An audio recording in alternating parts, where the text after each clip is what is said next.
Determine whether the function has an inverse function. If it does, find the inverse function. h of x equals 1 divided by x cubed. Recall, a function has an inverse function if and only if it is 1 to 1.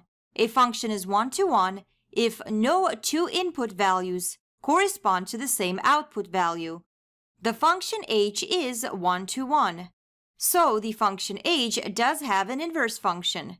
Now you're ready to find the inverse of h of x equals 1 divided by x cubed. First write the original function, h of x equals 1 divided by x cubed. Then replace h of x with y equals 1 divided by x cubed. Next, interchange x and y, x equals 1 divided by y cubed. To find the inverse function, solve the resulting equation for y. First, multiply each side of the equation by y cubed. Y cubed times x equals 1.